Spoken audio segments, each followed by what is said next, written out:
Assalamualaikum warahmatullahi wabarakatuh. Bersyukur kepada Allah dengan ucapan Alhamdulillahi Rabbil Alamin. Bersalawat kepada Rasulullah dengan ucapan Allahumma salli ala Sayyidina Muhammad wa ala ali Sayyidina Muhammad. Laisa minna, tidak termasuk golongan kami, kata Nabi. Kalau tidak termasuk golongan kami berarti na'udzubillah, golongan cuma ada dua, golongan kami dan bukan golongan kami. Man lam yarham saghirana, siapa yang tidak sayang kepada yang muda, walam ya'rif syarafa kabirina, tidak hormat kepada yang tua, maka bukan golongan kami. Jangan sampai kita dikeluarkan dari golongan Nabi Muhammad sallallahu alaihi wasallam karena tidak sayang kepada yang muda, tidak hormat kepada yang tua. Adik-adikku, anak-anak saya sayangi semuanya. Adapun alim ulama, bapak-bapak, ibu-ibu, kita hormati, kita muliakan. Bil khusus guru kita, ustadz kita, syekhuna wa sahibuna al-mukarram Ustaz Arifin Ilham. Semoga Allah memanjangkan umur beliau, diberikan kesehatan, diberikan Allah Subhanahu wa taala istiqamah iman dan Islam, dan melimpahlah keberkahan beliau sampai kepada kita semua insyaallah. Amin ya rabbal alamin. Saya akan sampaikan kajian kitab Al-Arba'in An-Nawawiyah ini lebih kurang 60 menit sampai pukul 10. Setelah itu kita break sejenak berselawat. Setelah itu baru kita buka tanya jawab selama 60 menit, 30 menit. Jadi nanti kalau ada yang mengganjal di pikiran, tulis, nanti kita buka, kita bahas dalam tanya jawab. Al-Arba'un 40 An-Nawawiyah, nama imam yang menulis kitab ini Abu Zakaria Yahya ibn Sharafuddin An-Nawawi, meninggal 676 Hijrah. Arba'un 40 hadis-hadis An-Nawawiyah yang disusun oleh Imam An-Nawawi. Imam Nawawi yang menyusun hadis ini dengan sanad yang bersambung sampai ke Nabi Muhammad sallallahu alaihi wasallam. Dari Imam Nawawi turun kepada muridnya Al-Allamah Muhammad ibn Ismail Asy-Syahir ibn Al-Jar, lalu turun kepada muridnya Abu Hurairah Abdurrahman ibn Muhammad Al-Qayyabi, turun lagi ke bawah Syamsuddin Muhammad ibn Abdurrahman As-Sakhawi, turun lagi ke bawah Syihabuddin Ahmad ibn Muhammad ibn Hamzah Ar-Ramli Al-Kabir, turun lagi ke bawah Al-Allamah Syekh Nuruddin Ali Al-Misri Al-Azhari As-Sanhuri, turun lagi ke bawah Al-Allamah Syekh Abdullah ibn Muhammad Az-Ziri, turun lagi ke bawah Al-Musnid Syekh Ahmad ibn Muhammad An-Nakhli Al-Makki, turun lagi ke bawah Al-Allamah Waliullah Syekh Ahmad ibn Abdul Rahim Ad-Dihlawi, turun lagi ke bawah Syekh Abdul Aziz Ad-Dihlawi, turun lagi ke muridnya Al-Allamah Abu Sa'id Syekh Ahmad Ad-Dihlawi, dan satu lagi muhaddits Syekh Muhammad Ishaq ibn Maulana Afdal Ad-Dihlawi, turun lagi ke muridnya Al-Allamah Abdul Ghani Ad-Dihlawi Al-Madani, turun lagi ke muridnya Al-Musnid Muhammad ibn Al-Hayy Al-Kattani Al-Hasani Al-Maghribi, turun lagi ke bawah Syekh Abdullah ibn Siddiq Al-Ghumari, turun lagi ke muridnya Syekh Dr. Mahmud Said Mamduh, lalu turun ke bawah Ustaz Abdul Somad. Jadi saya mendengar ke guru-guru bersanad. Nah, ini yang akan kita bahas insyaallah. Hadis yang ke-16. Loh, kok tiba-tiba sudah 16 aja Ustaz? Berarti sudah 16 kali pertemuan, ya? Kenapa kami tidak dikasih tahu di Pekanbaru Riau? Hadis hari ini yang ke-16. Hadis ini diriwayatkan dari seorang laki-laki bernama Abdus Syams, Abdu hamba, Syams matahari, hamba matahari, nama syirik. Tidak boleh menghambakan diri kepada matahari. Jangankan kepada matahari, kepada Ka'bah pun tidak boleh. Abdul Ka'bah, hamba matahari, hamba Ka'bah, tidak boleh. Kita hanya boleh menghambakan diri kepada Allah. Abdullah, Abdul Rahman, Abdul Rahim, Abdul Ghaffar, Abdul Somad. Kepada matahari tak boleh. Maka namanya ditanya, nama kamu siapa? Abdul Syams, hamba matahari. Dirubah Nabi namanya menjadi Abdul Rahman. Nama bapaknya Sakhar, nama kampungnya Daus, nama lengkapnya Abdul Rahman ibn Sakhar ad-Dausi, dari Yaman. Masuk Islam tahun ke-7. Lalu kemudian selalu membawa anak kucing. Nabi memanggil dia, ya Abahir, hei bapak kucing. Lalu dia dipanggil dengan Abu Hurairah radhiyallahu anhu. Inilah sahabat yang meriwayatkan hadis 5.374 hadis yang diriwayatkan oleh Abu Hurairah radhiyallahu anhu. Anna rajulan qala, ada seorang laki-laki, qala, dia berkata, lin nabi, kepada Nabi Muhammad sallallahu alaihi wasallam. Apa kata dia? Ausini, ausini, beri aku wasiat, beri aku pesan. Apa pelajaran dari hadis ini? Kalau ketemu ulama, ketemu orang soleh, minta pesan. Dulu begitu, kalau ketemu sama ulama, Ustadz, Kiai, Buya, kasih saya pesan. Gitu. Orang sekarang, Ustadz boleh foto. Salahkah minta foto? Enggak salah. Fotonya dicetak. Nanti ketika dilihat, ada ulama-ulama yang kita lihat wajahnya, kita ingat Allah.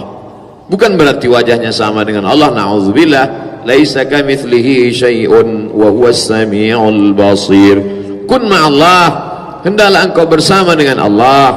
Illam takun ma'allah fakun man ma'allah. Hendaklah engkau bersama dengan Allah.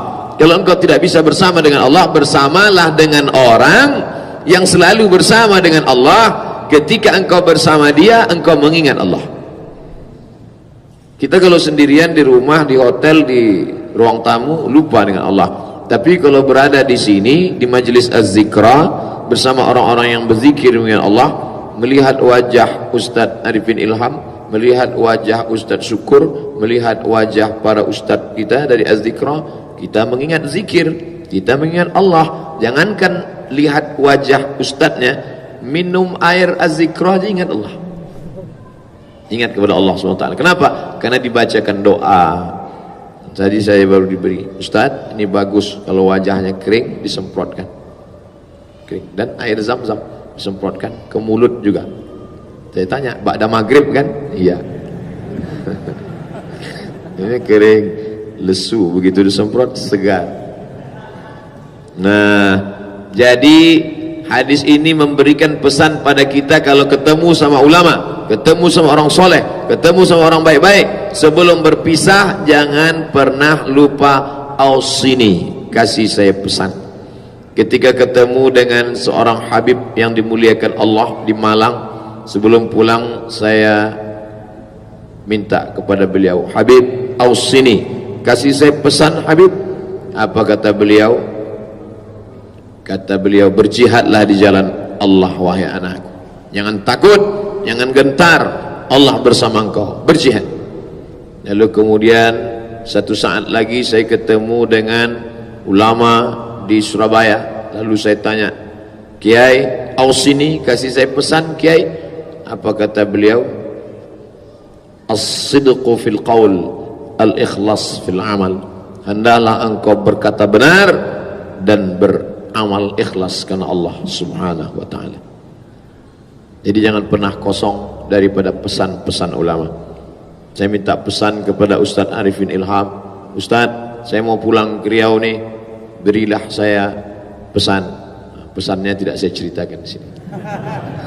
Ada pesan. Oleh sebab itu pesannya takutlah kepada Allah. Takutlah kepada Allah, takutlah kepada Allah, ittaqillah. Jadi banyak. Kenapa beda ulama, beda ustadz, beda kiai, pesannya beda? Mungkin mereka dapat ilham dari Allah. Ini orang ini kelihatannya, nanti kita misalnya 10 orang, 5 orang menemui ulama, pesannya beda-beda. Setelah selesai keluar dari ruangan, tadi kiai pesan apa sama kamu? Kata dia, bersedekahlah. Loh, kamu? Dia bilang saya suruh senyum, banyak-banyak senyum. Kenapa beda? Kita kan sama-sama muridnya. Kenapa pesannya beda? Mungkin yang ini bakhil, pelit. Maka kamu pesannya sedekah. Yang ini orangnya dermawan, cuman pas ngasih uang mukanya ketat. Maka disuruh senyum. Beda orang, beda situasi, beda kondisi. Oleh sebab itu maka jangan pernah kita menjadi mulia karena saling memberikan pesan. Watawasau bil haqq watawasau bis sabr. Saling memberikan pesan dalam haqq, kebenaran, saling memberikan wasiat pesan dalam kesabaran. Sebulan sekali kita di Az-Zikra diberikan pesan, datanglah kemari di pekan pertama, ngantrinya sampai 6 km, sampai saya jalan kaki untuk sampai kemari. Live TV One, semua penontonnya komen, kenapa wajah Ustadz berkeringat? Dia nggak tahu kita jalan kaki dari pintu tol. Di sini kita diberikan pesan, berzikirlah, takutlah kepada Allah, senantiasalah isi hari-hari dengan dekatkan kepada orang-orang saleh. Tidak pernah pesan putus pesan guru-guru kita. Maka datang seorang kepada Nabi. Ini kan kepada Nabi Pak Ustadz. Sekarang Nabi udah nggak ada. Jadi gimana kalau kepada manusia? Al ulama warathatul anbiya. Ada orang-orang tidak diangkat Allah jadi nabi, tapi kenabian diwariskan kepadanya satu bahagian. La nabiyya ba'dah. Tidak lagi kenabian sesudah Nabi Muhammad sallallahu alaihi wasallam, tapi dia mewarisi para nabi. Siapa dia? Al ulama, al amilun, al mukhlisun, az zahidun, al abidun, ar rahimun. Ulama yang hidupnya zuhud, yang hatinya dekat kepada Allah, yang mengamal segala ilmu, yang tidak menuntut apa-apa, yang tidak mencari dunia, mencari ridha Allah, dan mereka itu dekat dengan Allah, dekat dengan Rasulullah. Maka kita minta pesan, saya sampai hari ini kemanapun pergi, ke satu daerah, lingkungan, kawasan, wilayah, tetap cari di daerah ini siapa ulamanya. Oh, ulamanya si anu. Kita datang minta pesan.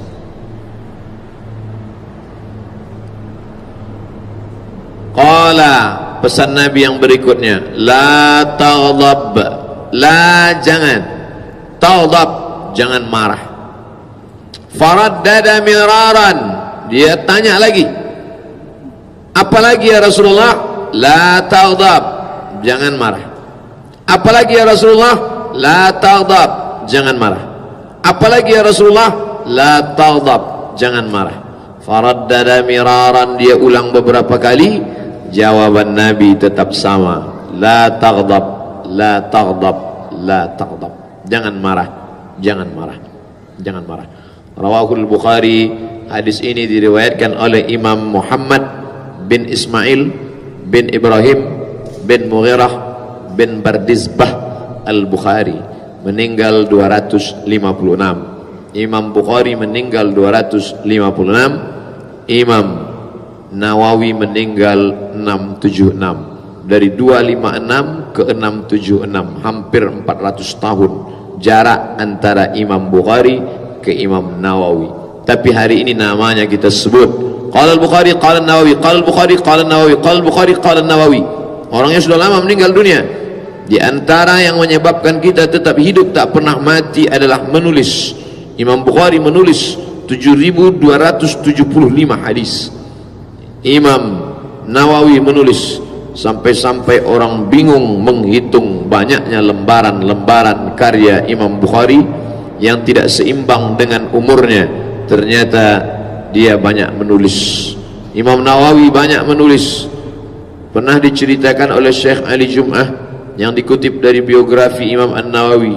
Imam Nawawi menulis, mengambil bulu ayam, dulu tintanya pakai celup, ini tinta dicelup, tulis.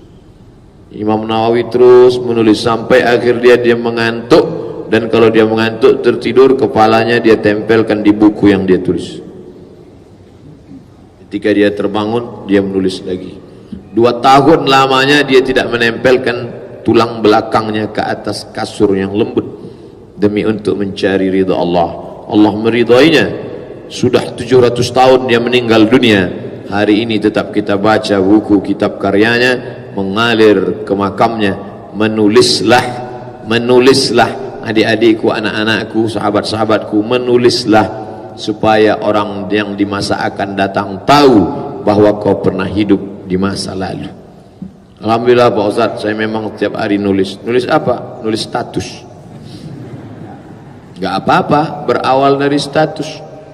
Tulis status, tapi statusnya berkualitas, bergizi. Nanti sampai masanya status ini dikumpulkan menjadi sebuah karya ilmiah, kumpulan 1001 status. Bermanfaat, mengingatkan orang kepada Allah. Sudahkah anda berzikir hari ini? Masalul ladzi yadhkurullah wal ladzi la yadhkurullah kamatsalil hayy wal mayit. Perumpamaan orang yang berzikir dengan orang yang tidak berzikir seperti orang hidup dan orang mati. Bagus, tidak salah. Tapi kalau status yang tidak tentu arah, omong-omong kosong saja. Pagi-pagi minum pahit betul minumannya.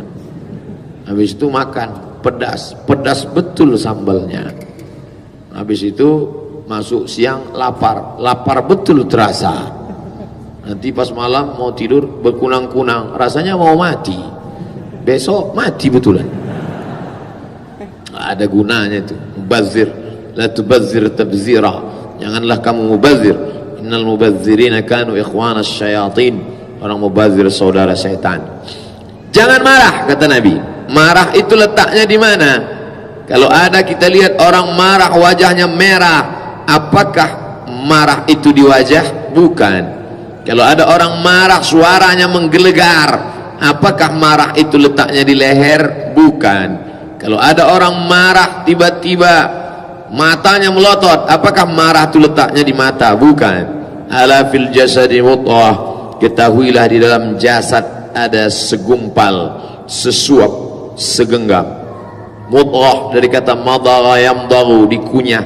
Kita kalau mau makan ada yang kita suap, sekunyah, segenggam, sekepal.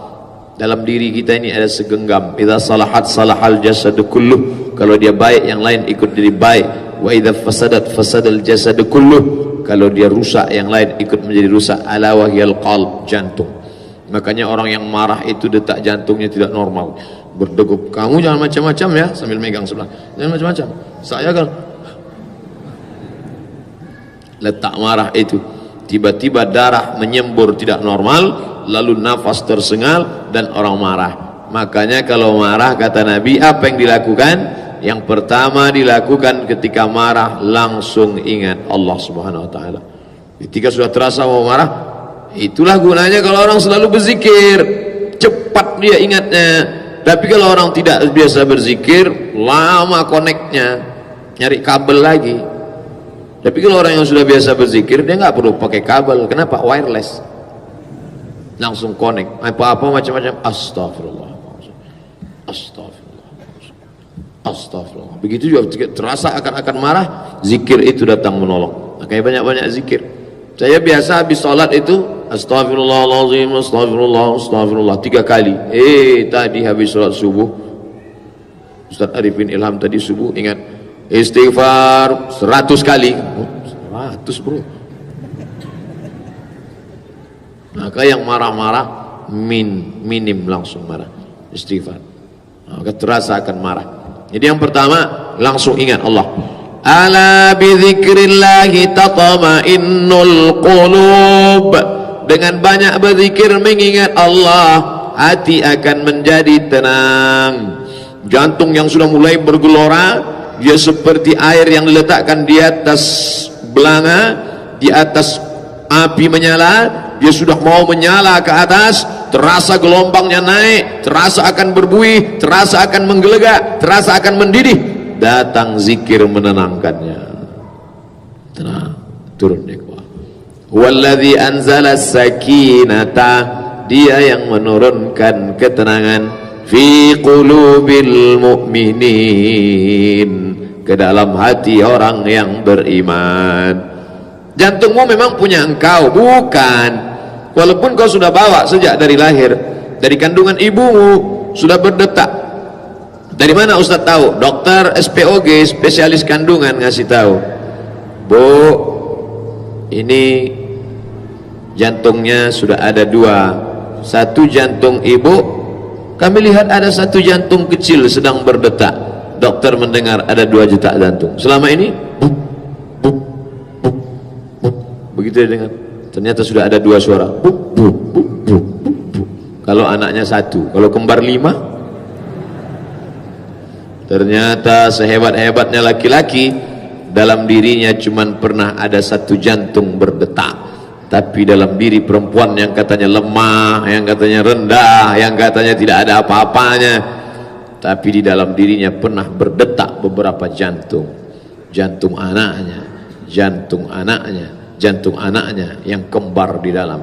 Berdetak jantung itu dalam dirinya, dan itu pemberian Allah, bukan punya kita. Lillahi ma fis samawati wa ma fil ardh. Apa yang ada di langit, apa yang ada di bumi milik Allah, bukan milik kita.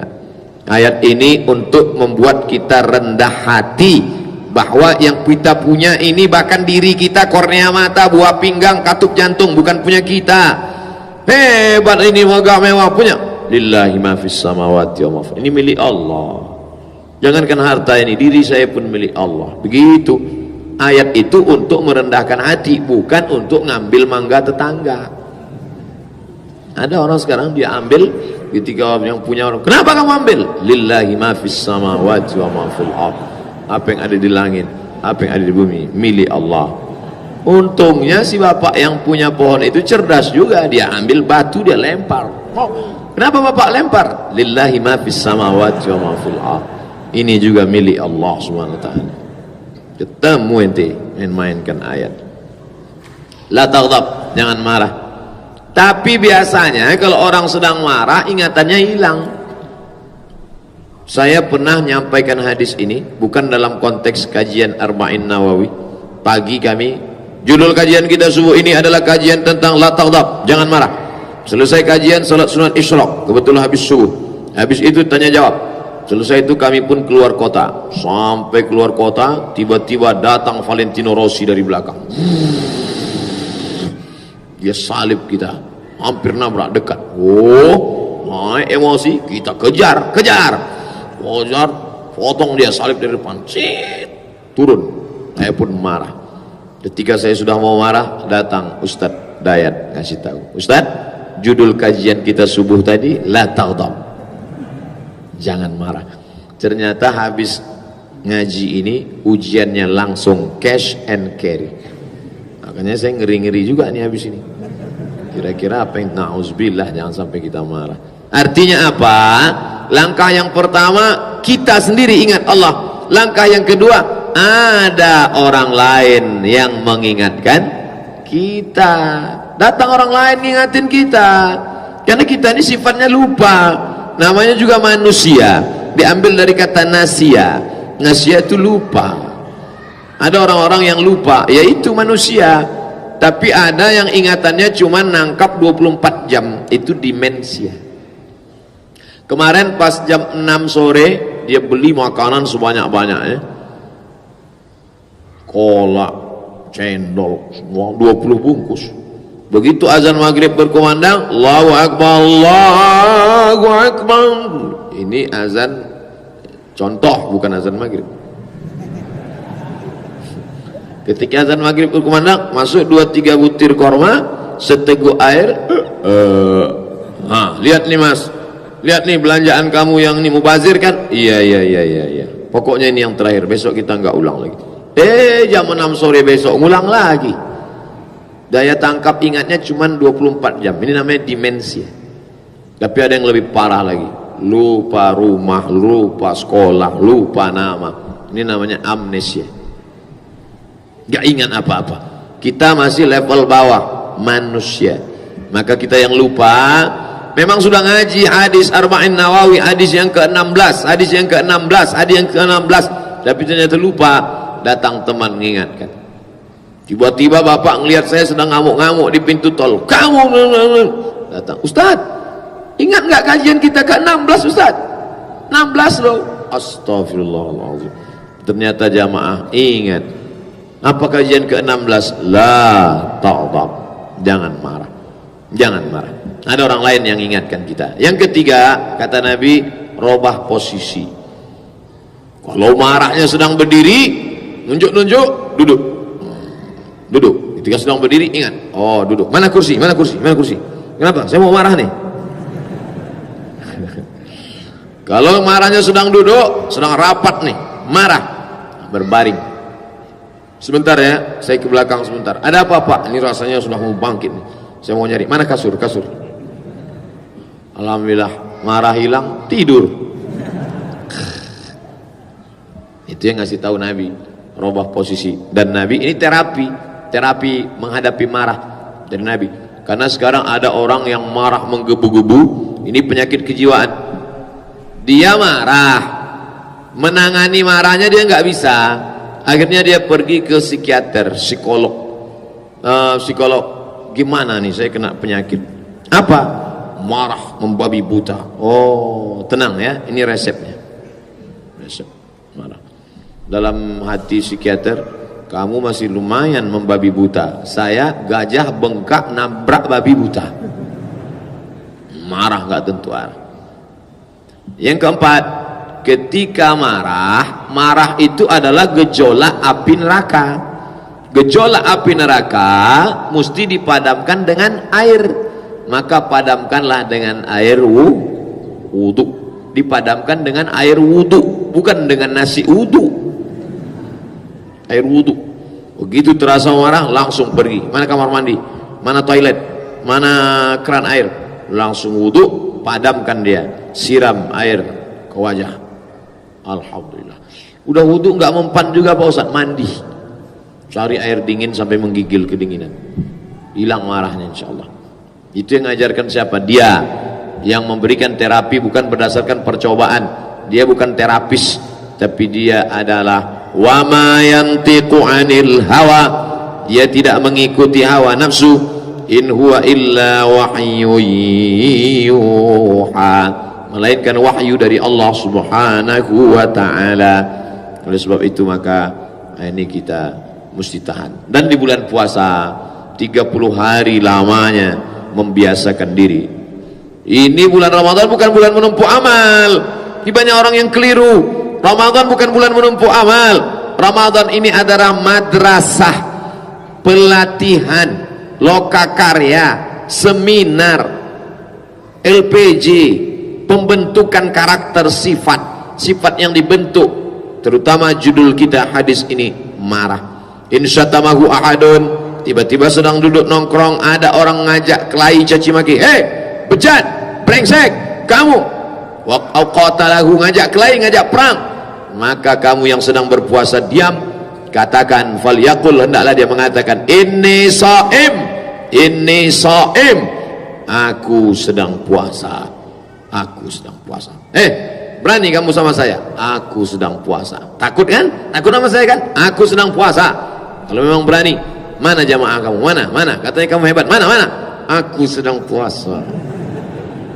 Ntar habis azan maghrib gitu. Ini orang masih membatasi dengan batasan limit tertentu. Salah, keliru. Makna kita berkata ini shaim, aku orang yang sedang dididik oleh puasa. Setelah ini marah terkendali. Tapi ada juga orang yang memahami, kata dia kalau sudah ngaji nggak boleh marah. Akhirnya nggak marah sama sekali. Dulu sebelum ngaji orangnya Pak Ustadz marah, ngamuk. Setelah ngaji nggak marah sama sekali. Pak, tadi anak bapak saya lihat dibonceng si anu. Biar aja, nggak apa-apa.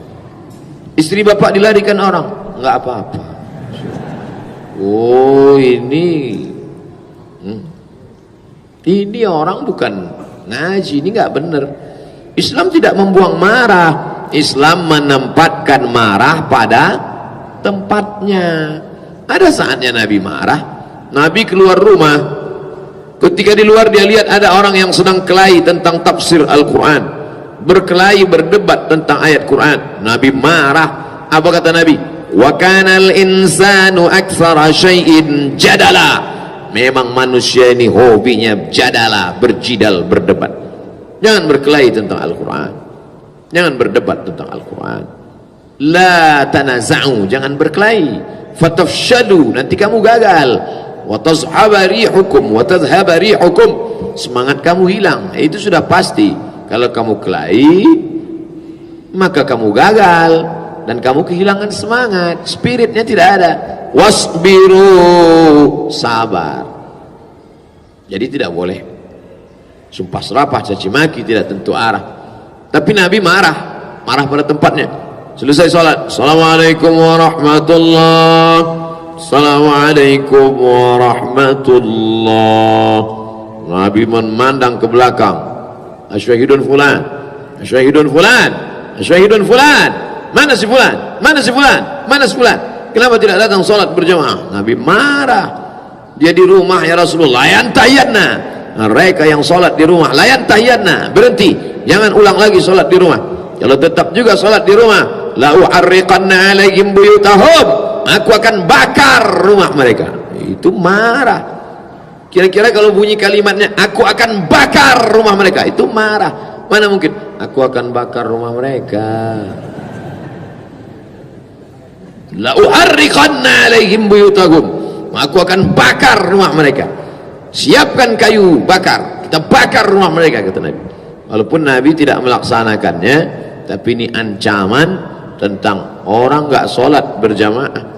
Jangan katakan Abu Bakar itu tidak marah. Abu Bakar marah ketika datang laporan Abu Bakar, ya ini mereka tidak mau bayar zakat. Kenapa tidak mau bayar zakat? Karena kata mereka zakat hanya wajib kepada Muhammad sallallahu alaihi wasallam.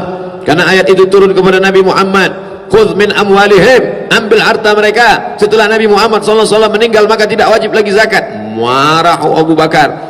Wallahi, demi Allah, lau mana'u, kalau mereka tidak mau bayar zakat, iqala ba'irin, satu tali onta yang dulu mereka bayar kepada Nabi Muhammad, sekarang mereka tidak mau bayar, la uharibannahum, la uqatilannahum, aku akan perangi mereka.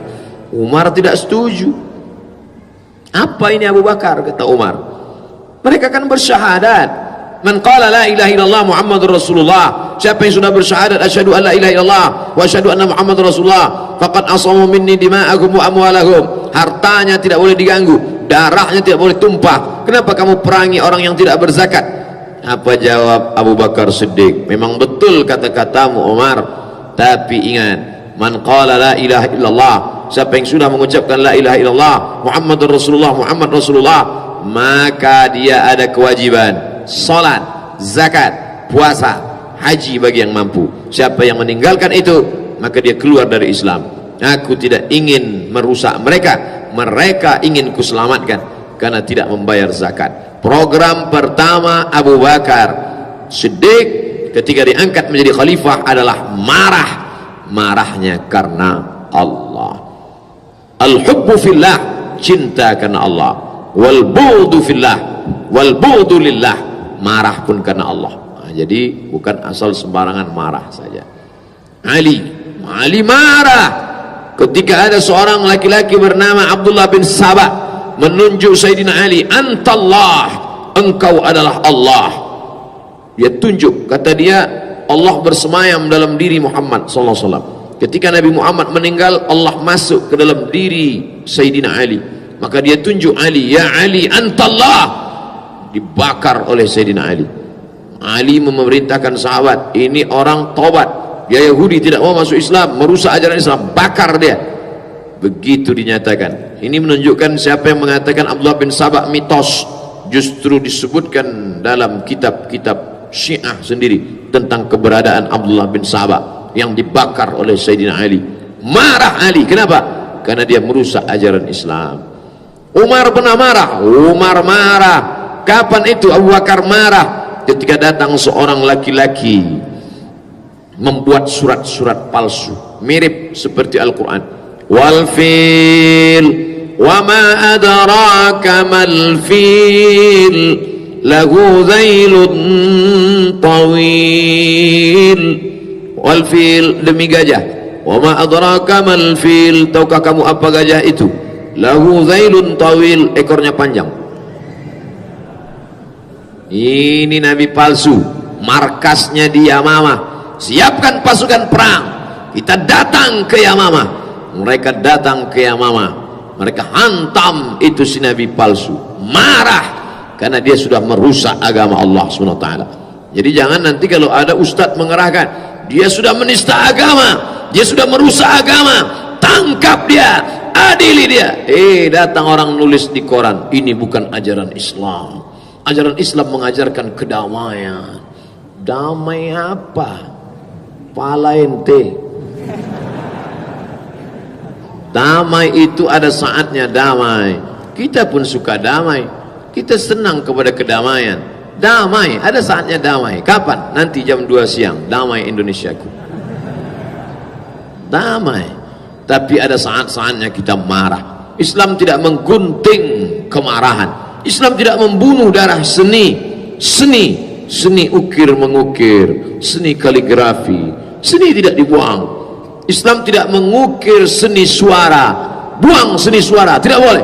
Ada ya Rahman ya Rahim ya Malik ya Kudus ya Salam ya Mu'min ya Muhaimin ya Aziz.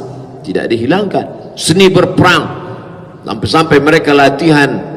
Orang Habasyah berkulit hitam, legam, pasukan tentara menarikan tombak hirbah, tombak pendek di dalam Masjid Nabawi. Itu menunjukkan seni tari perang supaya musuh-musuh bergetar. Turhibuna bihi aduwallahu wa aduwakum, menggetarkan musuh-musuh Allah, menggetarkan musuh-musuh kamu ketika melihat kekuasaan, kekuatan ekonomi kamu, persatuan kamu, politik kamu, sehingga mereka menjadi ciut, menjadi takut, menjadi ngeri. Tapi bukan dengan meledakkan, membunuh, menghabisi. Dengan kekuatan ekonomi kita, melihat kehebatan finansial kita, maka pasukan-pasukan musuh melihat anak-anak muda yang sehat, segar, bugar dari Az-Zikra, preman-preman yang habis nyabu down. Wah, kita sakau nih, mabuk. Mereka sehat walafiat katanya. Geng-geng motor yang habis begadang berkunang-kunang melihat anak-anak muda dari Az-Zikra sehat-sehat, ciut dia. Jangan macam-macam dengan mereka. Mereka orang-orang yang kuat. Al-mu'minul qawi, seorang mukmin yang kuat, khairun, lebih baik, wa ahabbu ilallah, lebih dicintai Allah, minal mu'minid dhaif, daripada mukmin yang lemah. Siapa yang kuat itu? Laisa syadidu bisur'ah. Orang yang kuat bukan orang yang menang pancu. Orang yang kuat bukan orang yang menang gulat. Wa innamas syadidu, orang yang kuat adalah man yamliku nafsahu 'indal ghadab, orang yang mampu mengendalikan dirinya indal ghadab, ketika dia marah. Marah menghinakan orang terhormat. Selama ini kita hormat dengan dia, respect dengan dia, orangnya berwibawa. Kalau dia datang dalam satu tempat, pecinya, sorbannya, bajunya, senyumnya, duduk dengan kewibawaan. Ternyata sampai suatu hari kita lihat marah, dia ambil pecinya, dia injak-injak, dia marah. Orang semua lihat, loh ini yang kemarin, hilang wibawa. Padahal selama ini orang lihat dia, kalau ketemu ngangguk, tahap yang diangguk kan, berwibawa. Marah menaikkan derajat orang yang hina ke atas dengan sabar, menjatuhkan orang yang tinggi ke bawah dengan kemarahan. Orang kaya walaupun duitnya banyak, tapi kalau marah, orang lupa tentang jasa-jasanya yang lama. Berapa anak yatim dia sekolahkan, berapa yang dia bangun, orang tidak ingat. Apa kata pepatah Melayu? Jangan gara-gara hujan sehari hilang kemarau setahun. Setahun kemarau, tapi begitu datang hujan sehari hilang, tak berkesan, orang tidak ingat. Sedekah, sedekah, sedekah, bagi buka puasa, santunan anak yatim. Sekalinya marah, hei anak yatim, kalau bukan aku yang nyekolahkan kamu, kamu sudah jadi gelandangan di sana. Hilang semua budi baiknya. Makanya apa kata Nabi? Qaulun ma'rufun, kata-kata yang baik, khairun wa maghfiratun, pemberian maaf, sabar, jangan marah-marah, khairun, lebih baik, min sadaqatin, daripada sedekah, sedekah, sedekah, sedekah, yatsba'uha adza, menyakiti hati orang lain.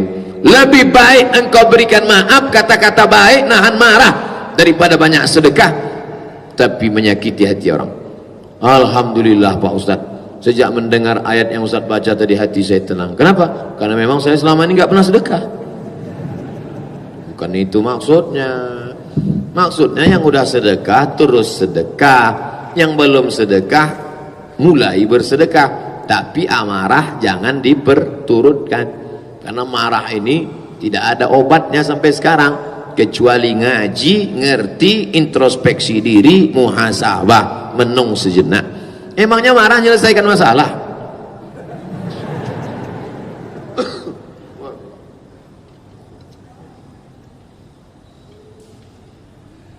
Marah itu ada yang cepat marah, cepat sadar. Yang kedua, lambat marah, lambat sadar. Yang ketiga, ini yang jelek, cepat marah, lambat sadar. Yang baik, lambat marah, cepat sadar. Malah marah menambahkan cinta dalam rumah tangga. Ada 5. Yang pertama, karena memang belum pernah ketemu, lalu dia bertemu, nikah, itu bahagianya luar biasa.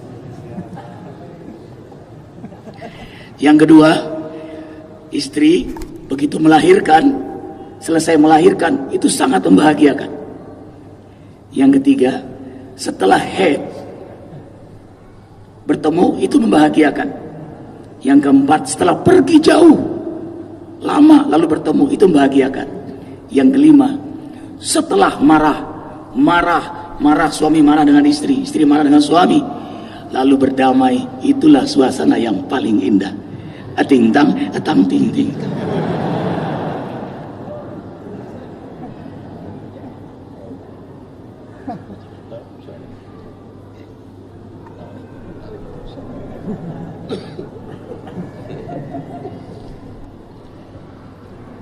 Kembali ke marah.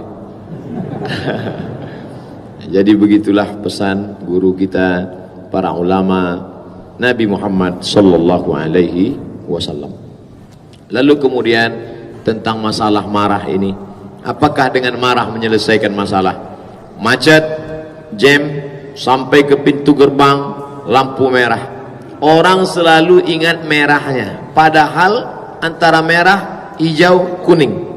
Kenapa yang selalu diingat merah? Mau kemana? Ke lampu merah. Kenapa nggak lampu hijau? Kenapa nggak lampu kuning? Artinya orang selalu mengingat marah kita, sampai-sampai diejek orang. Siapa itu titelnya? Itu loh MM. Apa itu? Mudah marah. Oleh sebab itu maka kemarahan ini mesti kita tahan. Maka sampai saatnya kita akan dipancing orang, kita tidak marah. Ustadz, kami lihat ketika dicaci maki, diejek di internet itu kok nggak pernah marah Pak Ustadz. Saya nggak tahu passwordnya. Kitalah yang paling tahu tentang diri kita. Halakamru'un lam ya'rif qadrahu. Orang yang paling celaka adalah orang yang tidak tahu jati dirinya. Aku ini orangnya mudah marah, maka aku tidak ingin nanti aku terpancing.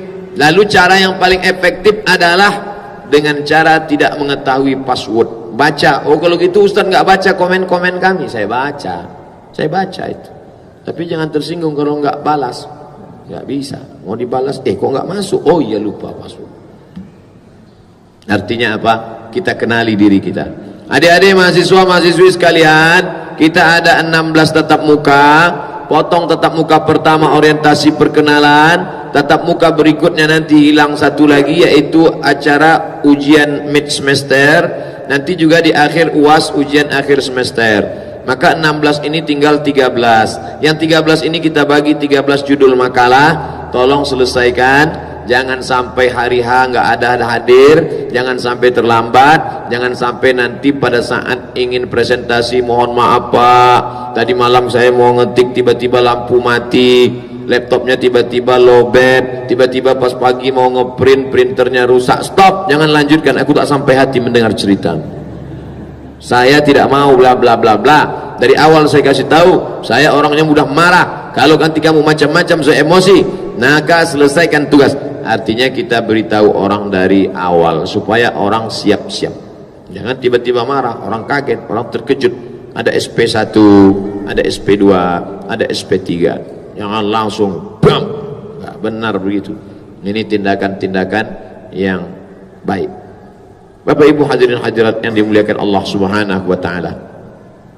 Salat, zakat, puasa, haji, bagus, nggak salah.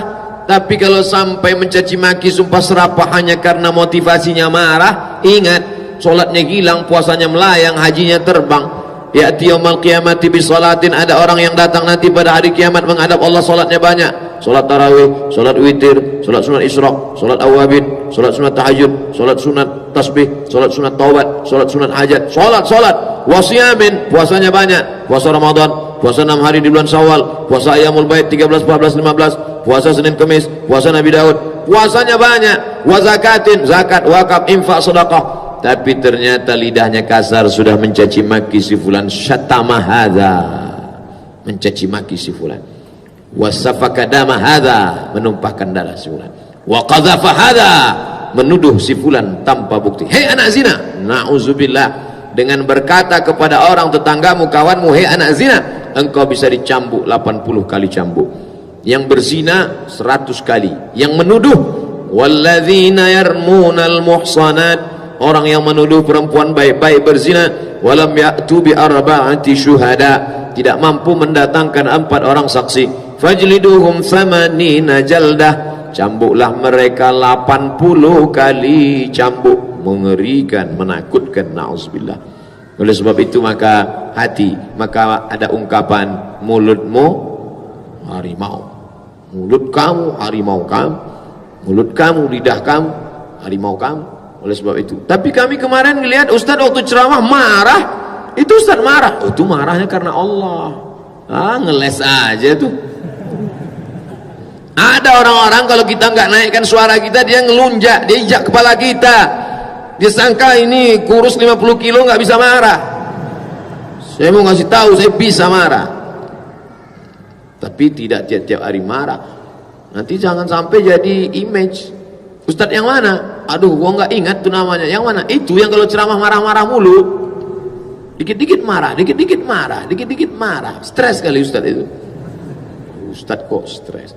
Ada saatnya marah, ada saatnya menahan emosi, ada saatnya kita simpan. Nabi Muhammad SAW mengajarkan.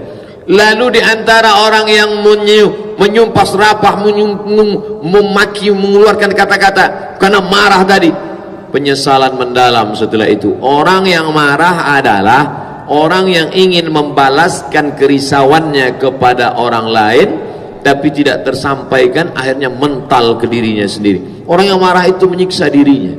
Oleh sebab itu maka melebur. Marah itu seperti garam yang melebur di dalam air, larut bersama sabar sehingga dia hilang. Ambil air panas, masukkan garam atau gula, campurkan, hilang dia. Jadi tidak disimpan. Ada orang-orang yang mengatakan dia sudah memaafkan, tapi dia simpan. Kamu sudah maafkan Bapak Fulan? Sudah Pak. Kenapa tadi selesai sholat Idul Fitri nggak ke rumah dia? Saya memang udah maafkan dia, tapi kalau untuk bertamu ke rumahnya rasanya 2020 lah. Belum. Wal kaziminal ghaiz, orang yang bertakwa itu apa sifatnya? Di antara sifat orang yang bertakwa, tujuan puasa ini kan la'allakum tattaqun, takwa. Sifat orang bertakwa itu apa? Wal kaziminal ghaiz, menahan amarah. Saya penasaran, masa iya arti wal kaziminal ghaiz menahan amarah? Ternyata makna wal kaziminal ghaiz menahan air. Loh, jauh sekali dari nahan marah, nahan air. Nahan air kok bisa diartikan nahan marah? Ternyata orang Arab dulu belum bisa menyimpan air dalam bejana, karena belum ada ember, belum ada mangkok. Lalu menyimpan airnya belum ada botol. Nyimpan airnya di mana? Kulit kambing yang dijahit. Kulit kambing jangan sampai berlubang, hati-hati bersih. Setelah itu kulitnya sama, dijemur kering, dijahit lagi. Setelah dijahit, tinggalkan kecil lubang, isi air. Seperti di film-film koboi kan ada tuh dia minum kirbah namanya, geriba. Sebagaimana air tidak menetes keluar dari kulit kambing, begitulah amarah tidak lepas dari mulut. Bisa dia tahan. Wal kaziminal ghaiz, orang-orang yang menahan air dalam kulit kambing, sebagaimana kulit kambing yang dijahit kuat bisa menahan air sampai tidak keluar setetes pun, begitulah orang yang takwa mampu menahan amarah emosinya sampai tidak keluar sedikit pun. Ada juga orang di mulutnya tidak keluar tapi di tangannya sama aja. Al-muslim, siapa itu muslim? Al-muslim, muslim man salimal muslimun, selamat orang lain, selamat orang lain, min lisan, dari lisan, wayadih, dari tangan. Siapa itu muslim? Orang yang sudah haji bolak-balik ke Makkah, benar. Siapa itu muslim? Orang yang sholat 5 waktu, betul. Siapa itu muslim? Orang yang sudah puasa, enggak salah. Tapi jangan lupa, al-muslim man salimal muslimun min lisanihi wayadih, selamat orang lain dari lisan, wayadih, dan dari tangan. Itulah beberapa petikan dari hadis yang ke-14, hadis yang ke-16. Mudah-mudahan bermanfaat. Sampai pukul 10, 60 menit berlalu, kita break sebentar dengan salawat, menenangkan jiwa, mendekatkan diri kepada Allah dan Rasulullah. Man shalla alayya salatan, siapa yang berselawat kepadaku 1 kali, sallallahu alaihi biha asyra, Allah balas 10 kebaikan. Wa huttan anhu asyra sayyiat, ditutupi, dihapuskan 10 kesalahan. Wa rufi'an lahu asyra darajat, dinaikkan 10 derajat tingkatan kemuliaan. Setelah itu nanti baru kita buka tanya jawab. Terima kasih. Assalamualaikum warahmatullahi wabarakatuh. Assalamualaikum warahmatullahi wabarakatuh. Terima kasih guru kita yang mulia telah memberikan pemaparan hadis ke-16, hadis kitab An-Nawawi. Baik, kita masuk ke sesi tanya jawab. Silakan yang akan bertanya bisa ditulis, bisa dioper-oper saja ke depan. Nanti di depan insyaallah sudah ada tim yang akan menyortir pertanyaan yang akan dijawab oleh guru kita. Baik, kita lanjutkan bersama guru kita dengan sesi tanya jawab dari beliau. Kita akan jawab 30 menit. Assalamualaikum warahmatullahi wabarakatuh. Semoga Allah pertemukan kita kelak di surga. Amin ya rabbal alamin. Cara marah yang baik kepada anak dan keluarga yang diajarkan Rasulullah SAW. Muru auladakum bis salah, suruhlah anakmu salat, wahum abna'u sab'a sinin, ketika mereka berumur 7 tahun, wadribuhum fil ashrah, pukullah ketika berumur 10. Artinya pukul itu salah satu dari bentuk marah, tidak suka karena perbuatan. Marah itu adalah tidak suka karena melakukan suatu perbuatan yang diharamkan Allah, atau tidak suka karena meninggalkan suatu perbuatan yang diperintahkan Allah.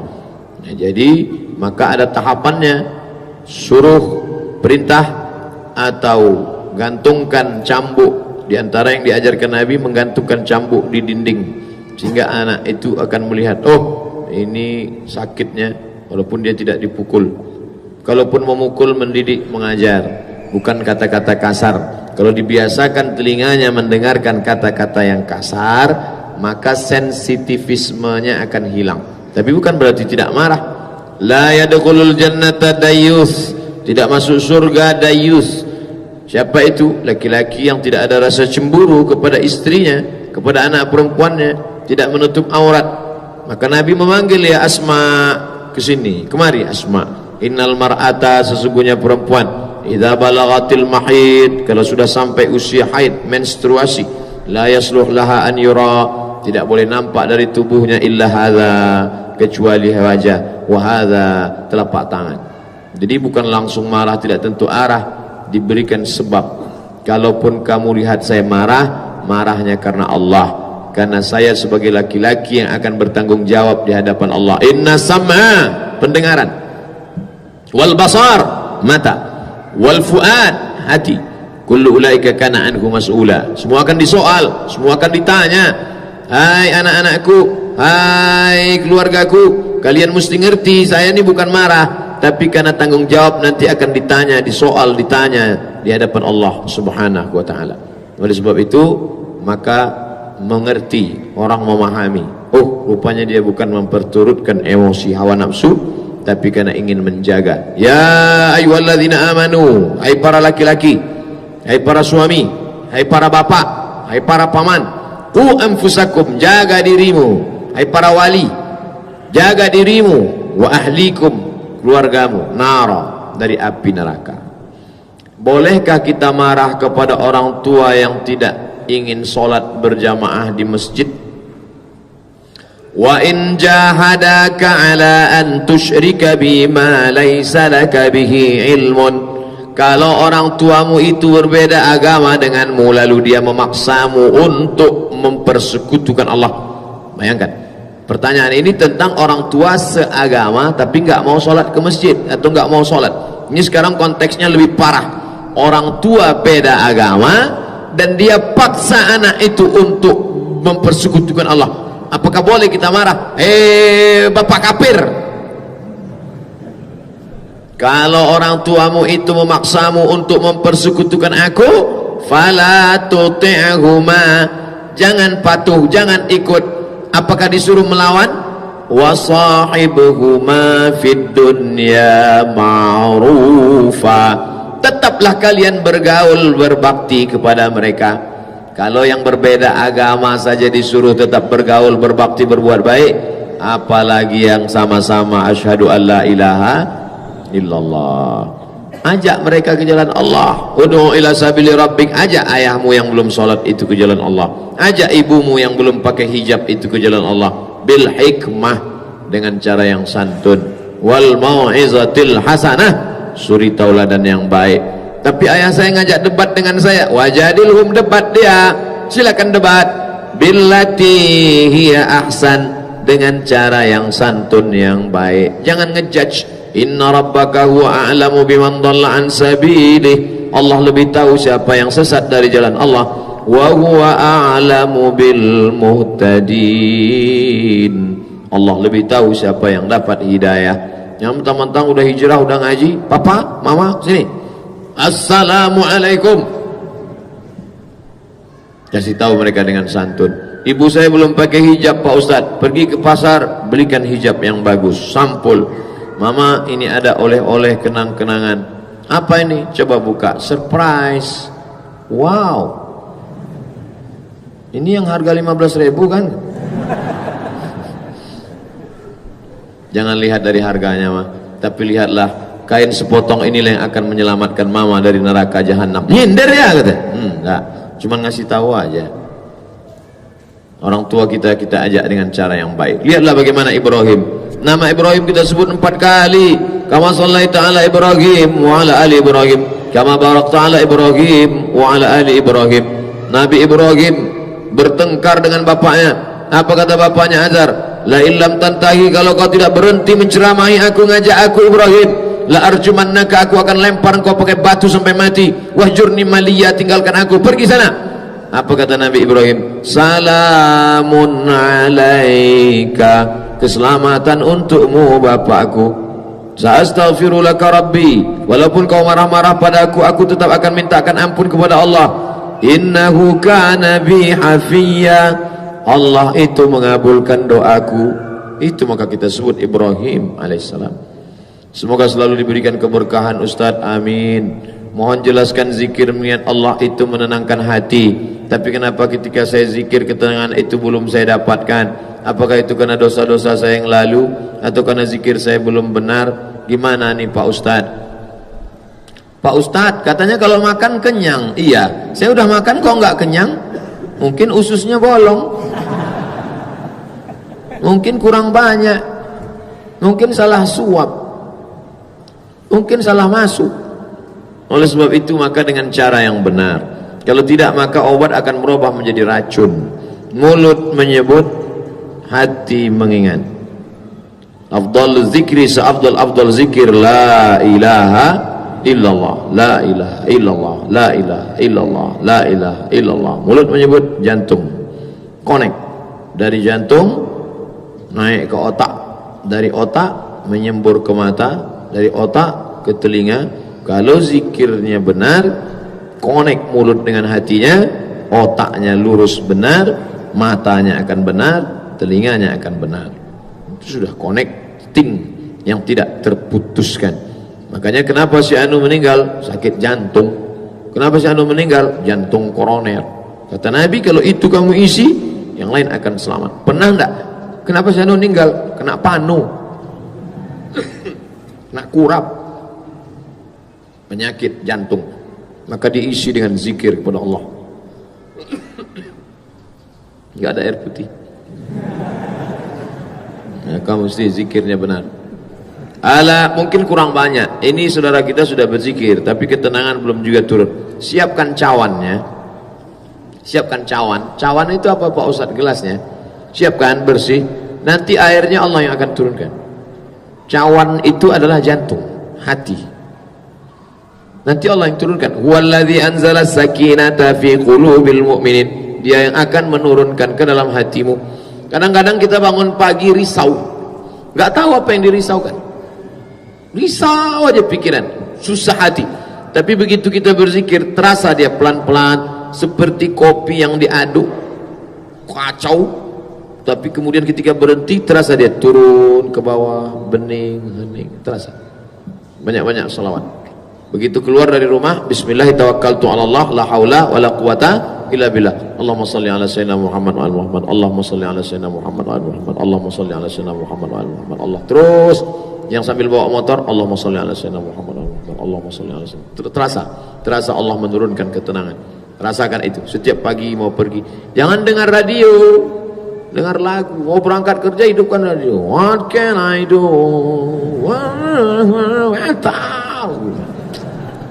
Masuk setan macam-macam, mati kan. Buat lagu. Saya Pak Ustadz hobi lagu religi, bagus, hidupkan. Sallallahu ala Muhammad, sallallahu alaihi wasallam, sallallahu ala Muhammad, sallallahu alaihi wasallam. Tenang, lebih baik yang tidak ada klip-klipnya itu, karena klipnya itu merusak. Apalagi kalau bintang klipnya anak gadis, error kita dibuatnya. Jadi ini kurang banyak aja, banyak-banyak berselawat. Subhanallah bihamdihi, subhanallahil azim, subhanallah bihamdihi, subhanallahil azim, subhanallah bihamdihi, subhanallahil azim. Ambil wudu, salat sunat 2 rakaat, duduk di sajadah, pejamkan mata, zikir. Afdhalul zikri fa'alam la ilaha illallah, la ilaha illallah, la ilaha illallah, la ilaha illallah, la ilaha illallah, la ilaha illallah, la ilaha illallah, la ilaha illallah, la ilaha illallah, la ilaha illallah, la ilaha illallah, la ilaha illallah. Mulut menyebut, hati mengagungkan Allah. Jangan sampai lupa. La ilaha illallah, la ilaha illallah. Datang macam-macam, jangan hiraukan. Tiba-tiba datang suara, hai Abdul Somad, berhentilah berzikir, kau sudah kuangkat menjadi waliku. Wali murid apa wali kelas?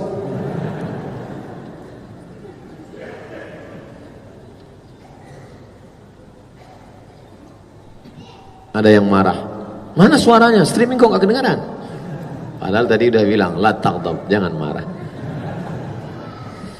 Apakah ada ghibah yang dibolehkan? Gosip, ghibah. Oh, jadi ternyata ada ghibah konvensional, ada ghibah syariah. 3 yang dibolehkan. Hakim, Justice Bow. Sini saksi. Ya, apa benar engkau melihat perbuatan ini? Sebenarnya saya ngelihat Pak Hakim. Ceritakan. Saya takut ghibah Pak Hakim. Gimana saya memutuskan hukum? Maka boleh bercerita aib orang sebagai saksi di pengadilan. Dua, bertanya hukum. Ustaz Somad, ya boleh nanya Ustaz, boleh. Apa pertanyaannya? Ini Ustaz, masalah kasus kawan saya. Iya, apa masalah? Saya nggak bisa cerita Ustaz, takut ghibah. Lah gimana saya mau jawab? Yang kedua boleh kalau nanya tadi nanyanya sekali, ini tiap hari nanya, menikmati nampaknya. Yang ketiga, apa dia? Menunjukkan kebatilan orang, liihqaqil haqq wa ibtalil batil. Mas, ya itu orang batil, itu orang betul, batil. Ini batil, menunjukkan kebatilan orang. Ini orang kalau sudah pakai uang nggak bakalan pulang, hati-hati kamu. Waktu itu kita bukan ghibah, kita sedang menyelamatkan umat dari kejahatan dia, kejahatan uang. Nah, itu mesti kita luruskan. Jadi yang boleh ghibah 3, kesaksian di pengadilan, menanyakan hukum, dan untuk menunjukkan kebatilan orang yang batil supaya orang Islam selamat dari kebatilannya. Jangan coblos ini, jangan pilih ini. Siapa yang jangan dipilih? 9, DPR, DPD, DPR kota, DPR provinsi, DPR pusat, presiden, wakil presiden, bupati, wali kota, gubernur. Saat kita situ, oh jangan ghibah, nanti kamu bukan ghibah, sedang menunjukkan liihqaqil haqq wa ibtalil batil, menunjukkan yang hak dan membatilkan yang batil. Sekarang tantangan untuk anak muda itu banyak sekali Pak Ustaz. Yang saya tanyakan, bagaimana cara anak muda agar selalu istiqomah di jalan Allah dengan begitu banyak godaan yang ada.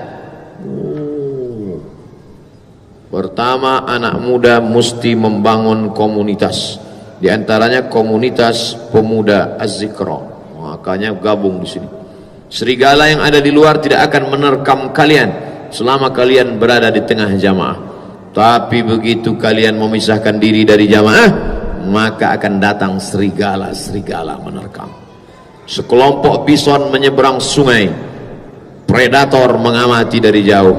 Ketika ada satu bison yang agak hanyut meninggalkan jamaah, datang menerkam, habis dia terkam.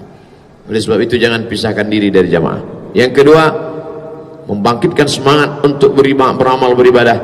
Pulang dari sini mampir ke rumah sakit. Rumah sakit apa? Terserah rumah sakit mana. Yang penting ada tulisan rumah sakit. Lihat orang sakit. Dek, mau ngeliat siapa? Kata security. Semua yang sakit di sini mau saya lihat. Saya mau ambil pelajaran dari mereka. Saya masuk ke rumah sakit di Bogor, melihat orang berbaring di samping mesin sebesar kulkas, lalu dicopot darahnya dengan selang paralon, masuk disedot berbuih. Saya tanya, sudah berapa lama terbaring? 5 jam. Darah disedot, keluar, masuk ke mesin, dicuci dalam mesin, masuk lagi ke dalam. Sakitnya, waktunya, duitnya. Saat itu kita, ya Allah, bangkit semangat beribadah. 3, lihat orang mati. Kalau lihat ada bendera warna putih, mampir. Siapapun yang meninggal, jangan lihat. Bendera warna putih, mampir. Buka penutup wajahnya, cium. Kalau laki-laki, perempuan jangan. Walaupun udah meninggal, kalau kamu cium, suaminya ngamuk. Rasakan sejuk jenazah seperti es batu.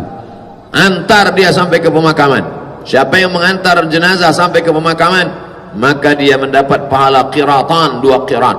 Wa mal qiratan ya Rasulullah? Apa arti 2 qirat? Mithlul jabalainil azimaini, seperti 2 bukit Uhud. Oleh sebab itu maka bangun komunitas, lihat orang sakit, lihat orang mati, insya Allah kau istiqomah. Kalau sudah kau lakukan yang 3 tidak juga istiqomah, berarti kau sudah mati sebelum Israel datang. Na'udzubillah. Jasadnya hidup, jiwanya sudah mati.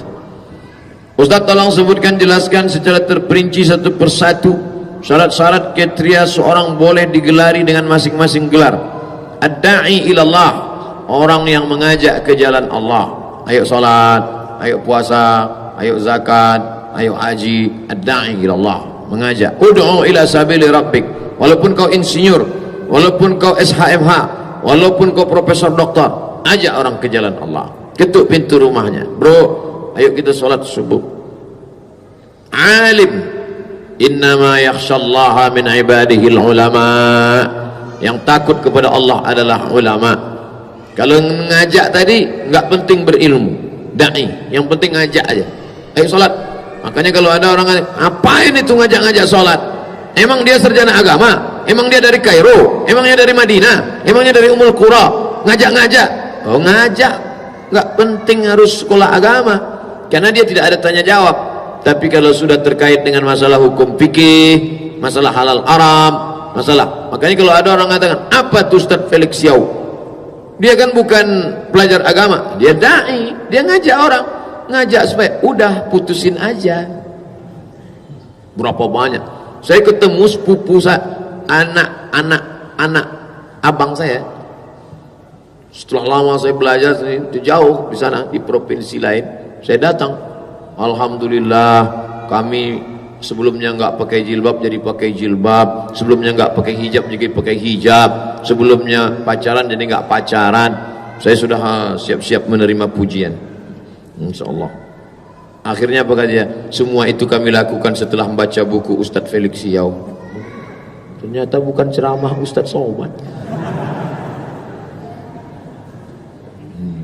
Apa tuh Ustadz dari Sulaiman? Dia kan penyanyi. Apa yang dia ngajak-ngajak? Dia kan bukan sekolah agama. Emang dia dari fakultas syariah. Dia da'i ilallah, ngajak orang. Ngajak orang. Dia selalu ngajak orang. Orang kaya mati, orang miskin mati, raja-raja mati. Orang kaya yang selama ini sombong ingat mati jadinya. Akhirnya sedekah-sedekah. Bagus. Al-allamah, alim, di atas alim al-allamah, digelar dia al-alimul allamah wal muhaqqiqul fahamah faridu dahrihi wa wahidu asrihi. Nah, ini ulama yang levelnya lebih tinggi lagi. Da'i ilallah, al-alim, kemudian al-allamah, fadilatul syekh. Ada istilah-istilah khusus. Kalau di Mesir dipanggil Doktor Abdul Halim Mahmud, Doktor Hamdi Zakzuk. Tapi ulama yang tidak punya titel formal seperti Syekh Muhammad Mutawalli Asy-Sya'rawi, Syekh Muhammad Al-Ghazali, muridnya Dr. Yusuf Al-Qardawi, Doktor S1, S2, S3. Tapi gurunya Syekh Muhammad Mutawalli Asy-Sya'rawi, Syekh, ditulisnya perjalanan seperempat abad bersama tuan guruku Syekh Muhammad Al-Ghazali. Nah, jadi fadilatul syekh. Kalau di Nahdlatul Ulama, hadratul syekh Hashim Asy'ari. Nah, ini puncaknya yang paling tinggi. Nah ini, jadi ini titel-titel ini titel non formal yang diberikan orang kepada para ulama. Bagaimana memahami surat Yasin ayat 52 dengan azab kubur Pak Ustaz? Ya wailana man ba'athana min marqadina hadza ma wa'ada ar-rahman wa sadaqal mursalun. Siapa yang membangunkan kami dari tempat tidur kami ini? Lalu orang mengambil ayat ini mengatakan tidak ada azab kubur. Setelah mati kita cuma tidur. Kesalahan fatal mengambil satu kesimpulan dari satu ayat, mengambil satu kesimpulan dari satu hadis. Cara yang benar adalah al-jam'u bainal ayat wal ahadits wa aqwalil ulama. Coba tengok kajian tematik. Ayat, hadis, fatwa sahabat, fatwa ulama. Baru tarik satu kesimpulan tentang azab kubur. Allahumma inni a'udzubika min azabi jahannam wa min azabil qabri. Ayat Quran, wala nudziqammahum minal azabil adna dunal azabil akbar. Kami akan rasakan kepada mereka azab yang dekat, bukan azab yang besar. Azab yang besar di akhirat neraka, azab yang dekat adalah azab kubur. Lalu kenapa mereka dikatakan tidur? Sama seperti orang yang mati. Ketika kita katakan orang yang buta nginjak kaki kita, padahal dia tidak buta. Pas kita sedang jalan, tiba-tiba ada orang nginjak, lalu kita katakan, buta, mohon maaf. Saat itu kita tidak sedang mengatakan dia buta, tapi kenapa tidak berfungsi? Begitu juga orang yang tidur. Orang yang tidur, telinga tidak berfungsi, mata tidak berfungsi, seolah-olah tidak berfungsi. Kenapa kamu tidak memfungsikan itu selama ini? Oleh sebab itu maka jangan menarik kesimpulan dari satu ayat, dari satu hadis, tapi dari semuanya. Kitab yang paling lengkap tentang azab kubur, kitab ditulis murid Ibnu Taimiyah, namanya kitab Roh. Penulisnya Imam Ibnu Qayyim Al-Jauziyah, sudah diterjemahkan ke bahasa Indonesia, ROH, Roh. 40.000 dulu, harga naik tidak ditanggung jawab penceramah. Islam mengajarkan untuk patuh terhadap ulil amri. Namun jika ulil amri kita selalu berlaku zalim, maka marah yang seperti apa yang rakyat harus tunjukkan? Contoh seperti apa? Mengingat Islam bukan menghilangkan marah, tapi menempatkan marah pada tempatnya. Bukan marah nggak tentu arah. Tunjukkan marahmu dengan membawa paku. Bawa paku, tunjukkan marahmu. Saat hari pencoblosan, aku marah. Kau punya suara, one man one vote, one man one choice, satu orang satu suara. Marah di internet nggak menyelesaikan masalah. Gunakan suara. Dalam dunia demokrasi, suara terbanyak suara Tuhan. Bayangkan ini politikus kalau sudah melihat ini bisa berapa suara nih, bisa berapa kursi ini. Gunakan. Orang Islam jangan sampai nggak nyoblos, jangan sampai golput, jangan sampai tidak memilih. Di antara beberapa calon itu, calon bupati, calon wali kota, calon gubernur, calon DPD, calon DPR, gunakan. Inna sama, dengar baik-baik. Ini bagaimana track record orang ini? Peduli nggak sama Islam? Peduli nggak sama ulama? Ngerti nggak tentang syariat Islam? Gunakan mata, lihat baik-baik. Ada tak tanda-tanda penipu di wajahnya? Ada tidak pembohong, pendusta? Setelah itu kemudian gunakan hati, connect ingin dengan Allah, istikharah. Usolli sunnatal istikharah, politik lillahi ta'ala. Allahu Akbar. Tunjukkan marah, jangan tunjukkan merah. Saya mau nanya Ustadz, bagaimana cara berbicara menjawab orang tua dengan baik, memuliakan ketika kita berusaha menahan amarah, bad mood? Apakah diam sejenak? Kalau diammu adalah emas, diamlah sampai terkendali. Diam.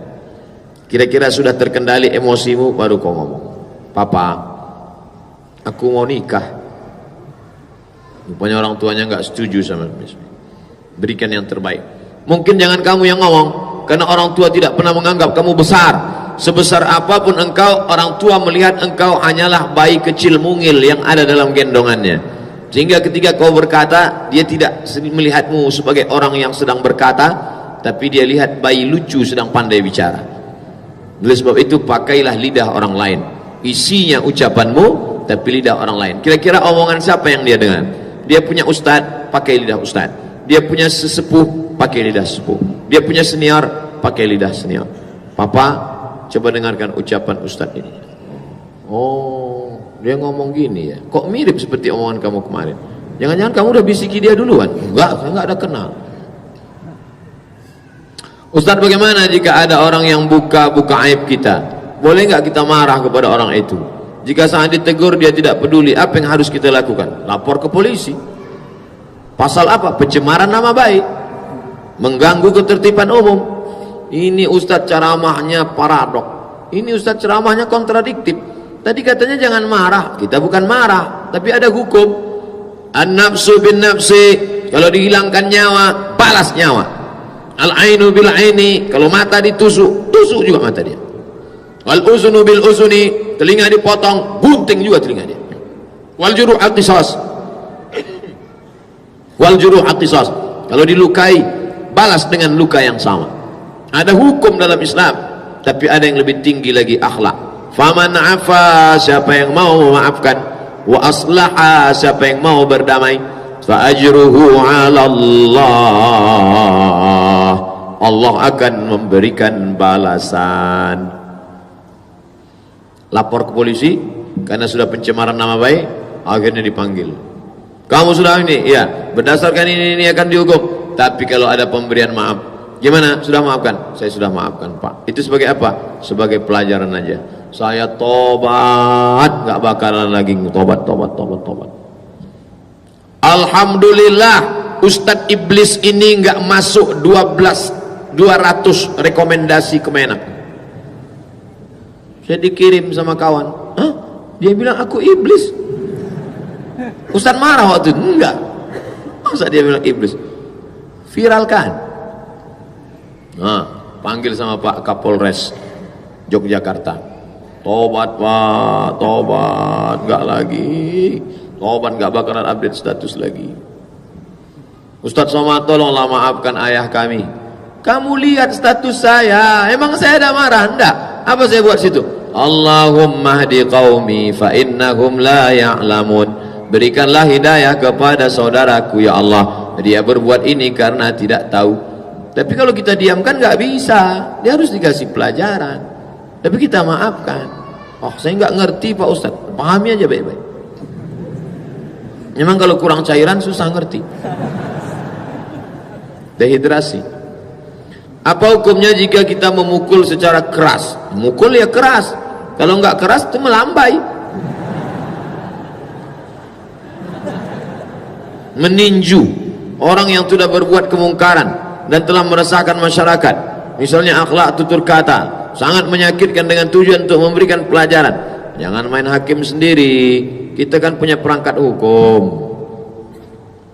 Man ra'a minkum mungkaran, siapa yang melihat kemungkaran falyughayyirhu bi yadihi, raba dengan tangan. Fa illam yastati' fa bi lisanihi, dengan lidah. Fa illam yastati' fa bi qalbi, dengan hati. Tangkap, serahkan ke pihak berwajib. Ini kalian yang nangkap? Iya. Kok udah bonyok duluan? Mati lampu, Pak. Siapa yang mukul? Enggak tahu. Tiba-tiba pas hidup udah gini aja. Ustadz, ada orang yang dikasih zakat, tapi beliau tersinggung, gengsi. Bolehkah bahasanya saya ganti? Saya memberikan THR agar beliau tidak tersinggung. Tapi orang yang saya keluarkan tadi dari zakat mal. Udah miskin begitu singgung lagi. Jadi tentang menyebutkan akad dalam zakat itu bukan syarat, bukan rukun, bukan wajib, sunnah. Dalilnya wasalli alaihim inna salataka sakanul lahum. Doakan mereka yang kau beri zakat, doanya itu menenangkan mereka. Doakan mereka yang memberi zakat, maka doa itu menenangkan mereka. Saya bayarkan zakat saya tahun ini tunai kepada engkau sah.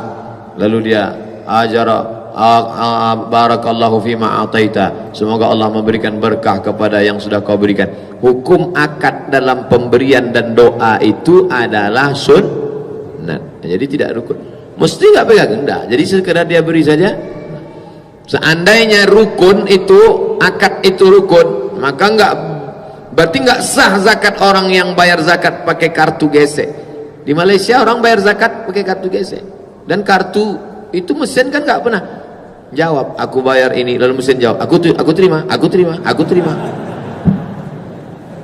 Oleh sebab itu maka jadi kalau dia sudah berikan, beri aja. Nih uang, mas, ini ada uang nih. Uang apa nih? Ambil aja mas, ambil aja. Niatnya zakat, sah. Jangan bilang THR. Zakat kok THR? Zakat. Ambil apa nih? Uang. Ya uang lah, pokoknya uang. InsyaAllah baik. Nah, itulah kaji kita. Ala hazihin niyah. Al-Fatihah. A'udzu billahi minasy syaithanir rajim.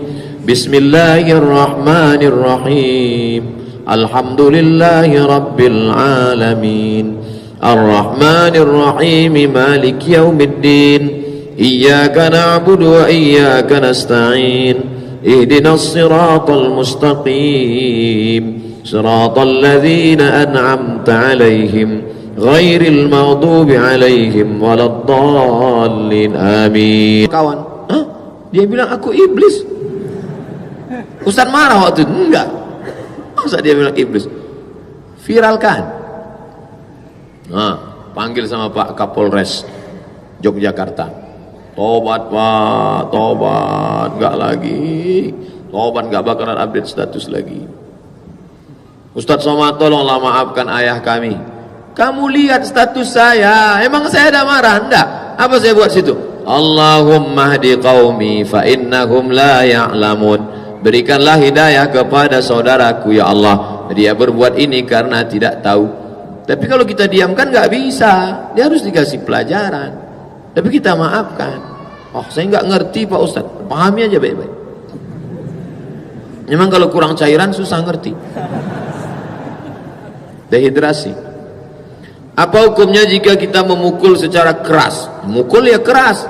Kalau enggak keras itu melambai. Meninju orang yang sudah berbuat kemungkaran dan telah meresahkan masyarakat. Misalnya akhlak tutur kata, sangat menyakitkan dengan tujuan untuk memberikan pelajaran. Jangan main hakim sendiri. Kita kan punya perangkat hukum. Man ra'a minkum munkaran, siapa yang melihat kemungkaran falyughayyirhu bi yadihi, raba dengan tangan. Fa illam yastati' fa bi lisanihi, dengan lidah. Fa illam yastati' fa bi qalbi, dengan hati. Tangkap, serahkan ke pihak berwajib. Ini kalian yang nangkap? Iya. Kok udah bonyok duluan? Mati lampu, Pak. Siapa yang mukul? Enggak tahu. Tiba-tiba pas hidup udah gini aja. Ustaz, ada orang yang dikasih zakat, tapi beliau tersinggung, gengsi. Bolehkah bahasanya saya ganti? Saya memberikan THR agar beliau tidak tersinggung. Tapi orang yang saya keluarkan tadi dari zakat mal. Udah miskin begitu singgung lagi. Jadi tentang menyebutkan akad dalam zakat itu bukan syarat, bukan rukun, bukan wajib, sunnah. Dalilnya wasalli alaihim inna salataka sakanul lahum. Doakan mereka yang kau beri zakat, doanya itu menenangkan mereka. Doakan mereka yang memberi zakat, maka doa itu menenangkan mereka. Saya bayarkan zakat saya tahun ini tunai kepada engkau, sah. Lalu dia ajara barakallahu fima ataita, semoga Allah memberikan berkah kepada yang sudah kau berikan. Hukum akad dalam pemberian dan doa itu adalah sunnah. Jadi tidak rukun. Mesti nggak pegang, enggak. Jadi sekedar dia beri saja. Seandainya rukun itu, akad itu rukun, maka enggak, berarti enggak sah zakat orang yang bayar zakat pakai kartu gesek. Di Malaysia orang bayar zakat pakai kartu gesek. Dan kartu itu mesin kan enggak pernah jawab, aku bayar ini, lalu mesin jawab, aku terima. Oleh sebab itu maka jadi kalau dia sudah berikan, beri aja. Nih uang, mas, ini ada uang nih. Uang apa nih? Ambil aja mas, ambil aja. Niatnya zakat, sah. Jangan bilang THR. Zakat kok THR? Zakat. Ini ambil apa nih? Uang. Ya uang lah, pokoknya uang. Insyaallah baik. Nah, itulah kaji kita. Ala hazihin niyah. Al-Fatihah. A'udzu billahi minasy syaithanir rajim. Bismillahirrahmanirrahim. Alhamdulillahi rabbil alamin. Ar-Rahmanir Rahim, Malik yaumiddin. Iyyaka na'budu wa iyyaka nasta'in. Ihdinas siratal mustaqim. Siratal ladzina an'amta 'alaihim ghairil maghdubi 'alaihim waladdallin. Amin. Allahumma anzilir rahmata was salamata wal barakata ala hadhil jamaah. Turunkanlah keselamatan, kerahmatan, keberkahan kepada seluruh jamaah yang hadir ini ya Allah. Allahumma inna nas'alukal huda wat tuqa wal afafa wal ghina. Berikan kepada kami hidayah, keselamatan, menjaga diri dari yang haram dan merasa berkecukupan. Allahumma aghnina bihalalika an haramik. Cukupkan kami dengan yang halal sehingga terjaga dari yang haram ya Allah. Allahumma dafa'an al-ghala wal waba wal fahsya wal riba wal zina wal munkar. Jauhkan kami dari malapetaka, bencana, riba, zina, perbuatan keji dan mungkar. Allahumma a'inna, tolong kami ala dzikrika, selalu mengingatmu, wa syukrika, selalu bersyukur padamu, wa husni ibadatik, selalu beribadah dengan ibadah yang terbaik padamu ya Allah. Rabbana taqabbal minna salatana wa siyamana wa qiyamana wa ruku'ana wa sujudana wa takhashu'ana wa ta'abbudana. Terimalah puasa kami, salat kami, qiyamul lail kami, bacaan Quran kami, zikir kami, sempurnakan segala kekurangan kami ya Allah. Allahumma akhtim lana bi husnil khatimah wa la takhtim alaina bi su'il khatimah. Allahumma ja'al akhira kalamina inda intiha'i ajalina. Jadikan akhir kalam kami ketika ajal kami sampai, yang keluar dari mulut kami la ilaha illallah Rabbana atina fid dunya hasanah wa fil akhirati hasanatan wa qina adzabannar. Sallallahu ala sayyidina Muhammad wa ala alihi wa sahbihi wasallam. Walhamdulillahi rabbil alamin. Kita akan ketemu di jam yang sama pukul 9 sampai 10 dengan tanya jawab hadis yang ke-17 besok Selasa, Rabu 18, Kamis 19, Jumat 20. Terima kasih segala perhatian. Mohon maaf segala kekhilafan. Subhanakallahumma wa bihamdika asyhadu an la ilaha illa anta astaghfiruka wa atubu ilaik. Wa sallallahu ala sayyidina Muhammad wa ala alihi wa sahbihi wasallam. Walhamdulillahirabbil alamin. Wassalamualaikum warahmatullahi wabarakatuh.